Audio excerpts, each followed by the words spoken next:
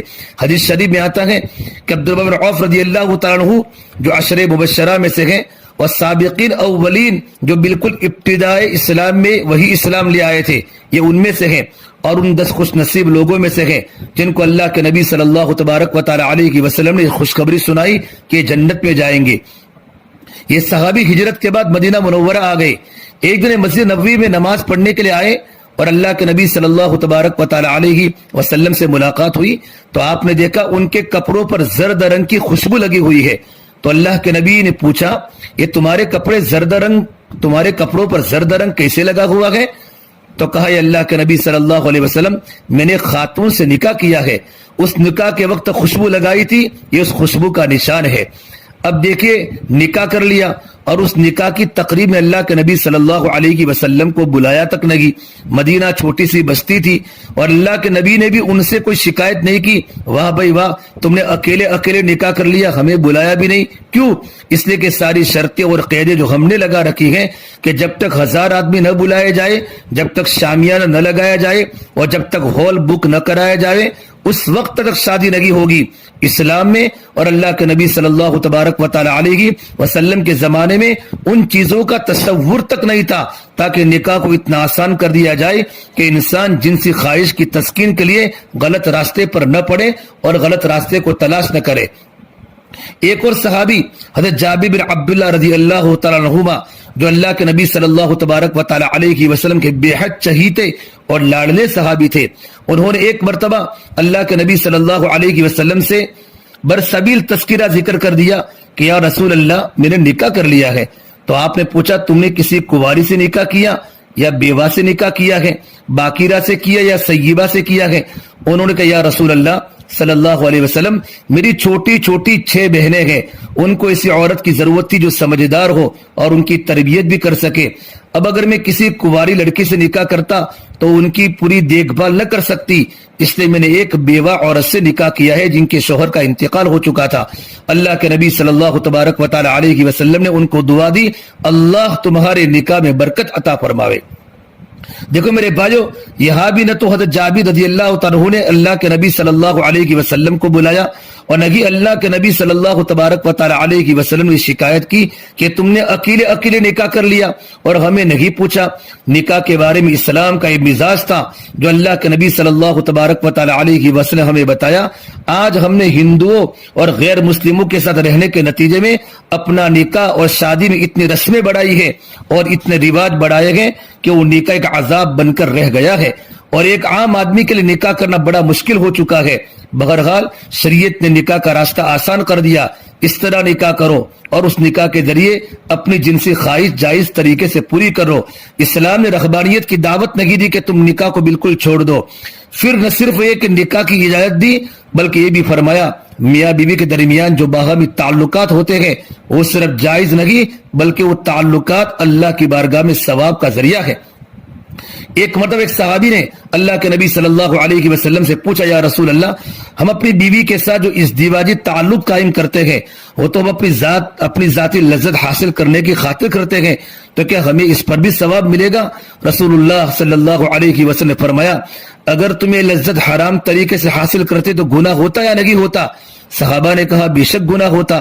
تو آپ نے فرمایا جب تم نے حرام طریقے کو چھوڑ کر اور اللہ تعالیٰ کے حکم پر حلال طریقہ اختیار کیا ہے تو اللہ تعالیٰ تمہیں اس حلال طریقے پر ثواب عطا فرمائے گا اور یہ عمل تمہارے لیے ثواب کا سبب بنے گا۔ دیکھو میرے بھائیو، پھر اس حلال طریقے میں اللہ تعالیٰ نے اتنی آزادی دے دی ہے کہ میاں بیوی پھر اس بارے میں اوقات کی کوئی پابندی نہیں، مقدار کی کوئی پابندی نہیں، عدد کی کوئی پابندی نہیں، طریقوں کی بھی کوئی خاص پابندی نہیں۔ اس طریقہ سے اس میں آزادی دے دی تاکہ انسان ناجائز راستے تلاش نہ کرے. اسے حدیث شریف میں ہے اللہ کے نبی نے فرمایا اگر تمہارے پاس تمہاری لڑکی کا رشتہ ہے جو تمہیں پسند ہو, تمہیں ظاہری اعتبار سے بھی اور دین کے اعتبار سے بھی اچھا لگتا ہو, تمہارا کفو بھی لگتا ہو, تو اس رشتے کو قبول کر لو. صرف 2 باتیں دیکھو, اس کا دین کیسا ہے, اس کے اخلاق کیسے ہے. پھر فرمایا اگر اس طریقہ رشتہ آیا کہ دین بھی اچھا تھا اور اخلاق بھی اچھے تھے لیکن تم نے قبول نہیں کیا, تو فرمایا تو زمین میں بڑا فتنہ اور فساد پھیلے گا. یہ ترمذی شریف کی روایت ہے. چنانچہ جو فتنہ اس طرح پھیل لگا ہے, گھر میں لڑکیاں رشتوں کے اعتبار سے بیٹھی ہوئی ہیں, انتظار میں بیٹھی ہوئی ہیں. 22 سال کی بچی, بلکہ بعض جگہ پر تو 25 سال کی لڑکیاں گھروں میں ہیں اور رشتے بھی موجود ہیں لیکن جہیز کا انتظار ہے اور اس بات کا انتظار ہے کہ باپ کے پاس لاکھوں روپے آ جائے تو پھر وہ اپنی بیٹی کی شادی کر کے ان کو رخصت کرے. لیکن وہ لڑکیاں بھی تو انسان ہے, ان کے دلوں میں بھی تو جنسی خواہشات ہے, جذبات ہے, ان کے دلوں کے اندر بھی خواہشات ہے. جب وہ خواہشات جائز طریقے سے پوری نہیں ہوگی تو شیطان ان کو ناجائز طریقے کی طرف لے جائے گا اور اس سے فتنہ فساد پھیلے گا اور یہ سارا کا سارا وبال اس کے ماں باپ پر ہوگا. آج ہمارا معاشرہ قابل لاحول ہے, اتنا گندا معاشرہ ہو چکا ہے. معاشرے کے اندر دیکھ لیجئے اللہ کے نبی صلی اللہ تبارک و تعالی علیہ وسلم کی اس ارشاد سے روگردانی کے نتیجے میں کیسا فتنہ پھیلا ہوا ہے. جگہ جگہ پر لڑکیاں بھاگ رہی ہے, غیر مسلموں کے ساتھ بھاگ رہی ہے کہ ماں باپ نے جہیز کے ارادے سے یا ماں باپ نے پیسوں کی بنیاد پر شادی بچیوں کی نہیں کروائی تو آج بچیاں غیر مسلم لڑکوں کے ساتھ بھاگ رہی ہے اور نہ معلوم اپنے ملک میں کتنی لڑکیاں غیروں کے ساتھ بھاگ گئی. ارے میرے بھائی, ان کا ایمان کا دیوالا نکل چکا اور وہ مرتد ہو چکی. بہرحال شریعت نے ایک طرف اس خواہش کی تسکین کا جائز طریقہ بتا دیا اور دوسری طرف یہ کہہ دیا اس کے علاوہ جو راستے کے وہ انسان کو تباہی کی طرف لے جانے والے ہیں, بربادی کی طرف لے جانے والے ہیں, ان سے بچو. اور جو لوگ ان راستوں کی طرف جائیں گے وہ لوگ اپنے حد سے گزرنے والے ہیں اور عذاب کو دعوت دینے والے ہیں. اس لیے قرآن کریم نے فرمایا جو لوگ اپنی شرمگاہوں کی حفاظت کرے, یعنی زندگی پاک دامنی والی گزارے, جنسی خواہش کو پورا کرنے کے لیے جو حلال طریقے ہیں صرف ان پر اکتفا کرے, ان پر عمل کیے بغیر ان کو نہ دنیا میں کامیابی مل سکتی ہے اور نہ آخرت میں فلاح حاصل ہو سکتی ہے. اب دیکھنا یہ ہے اس عفت اور پاک دامنی کو حاصل کرنے کا کیا طریقہ ہے. اس کے لیے میرے پاس قرآن و سنت کیا تفصیلی احکام عطا فرمایا ہے. اس کے لیے میرے پاس وقت نہیں, چونکہ سب جلدی ہے, دلہے بھی بہت جلدی میں ہمارا نکاح جلدی ہو جائے. آئندہ کبھی موقع ملے گا انشاءاللہ تو میں آپ کے سامنے تفصیل کے ساتھ نکاح کا ایک عنوان پر انشاءاللہ بات کروں گا. اللہ مجھے بھی عمل کی توفیق دے, اللہ تعالیٰ آپ کو بھی عمل کی توفیق دے. اس سے میرے بھائیو نکاح کو آسان بناؤ, جتنا نکاح آسان ہوگا. اور میرے نبی نے فرمایا سب سے برکت والا نکاح وہ ہے اعظم النکاح برکتاً ایسرہ مؤونہ, سب سے برکت والا نکاح وہ ہے جس میں کم سے کم خرچہ ہو. آج ہمارا نکاح رسم بن چکا ہے, ہماری شادی رسم بن چکی ہے, بلکہ جوان لڑکا جوان لڑکی شادی کے لائق ہو جاوے جلدی ان کا نکاح کرا دو, ورنہ میرے بھائی مصیبت ماں باپ پر پڑے گی. دنیا میں فساد پھیلیں گے, فتنے پھیلیں گے. اچھے اچھے گھرانے کے لوگ جو لوگ نمازوں کے پابند ہیں, اللہ کے راستے میں نکلنے والے, اللہ کے گھروں کی زیارت کرنے والوں کی لڑکیاں بھاگ گئی کہ ماں باپ نے عبادت کا دین تو سمجھا لیکن ماں باپ نے معاشرت کا دین نہ سمجھا. گھروں میں لڑکیاں 22 سال کی, ان کے پاس بڑے بڑے موبائل تھے, نہ معلوم چیٹنگ کرتے کرتے حرام راستے پر پڑ گئی. آج ماں باپ کو منہ اٹھانے کے قابل معاشرے میں نہیں رہے. اس وقت کے آنے سے پہلے اپنی اولاد کی بچپن سے ہی دینی تربیت کرے اور دینی تربیت کرنے کے بعد جیسے ہی بچی شادی کے لائق ہو جاوے بچی کا فوراً نکاح کرا لو. اس سے علماء فرماتے ہیں بچی کے نکاح کے پہلے اس کو سورۃ النور کا ترجمہ سکھاؤ اور سورہ نساء کا ترجمہ پڑھاؤ اور بچی کو کوئی نہ کوئی عمل میں مشغول رکھو. اور بھائیو یہ موبائل نہیں ہے, یہ تو سلگتا ہوا انگارہ ہے جو ہمارے ایمان کو جلا کر رکھ دے گا. بچیوں کو موبائل کی ضرورت نہیں ہے لیکن بچیاں جو سیکھتی ہیں وہ ماں باپ سے سیکھتی ہیں. بچیوں کی زندگی میں بے دینی جو آتی ہے وہ ماں کے اور باپ کے راستے سے آتی ہے. ہم 24 گھنٹے موبائل پر بیٹھے بیٹھے چیٹنگ کرتے رہتے ہیں تو ہماری بچیاں بھی ہم کو دیکھ کر سیکھتی ہیں. اس سے اپنے آپ کو پابند بنانا پڑے گا. جب ماں باپ پابند ہو جائیں گے تو اولادیں صحیح راستے پر چلے گی اور اولادوں کے دل میں اللہ کا تعلق آئے گا, ان کی زندگی سنتوں کے مطابق ہوگی. اللہ تعالی ہم تمام کو ان باتوں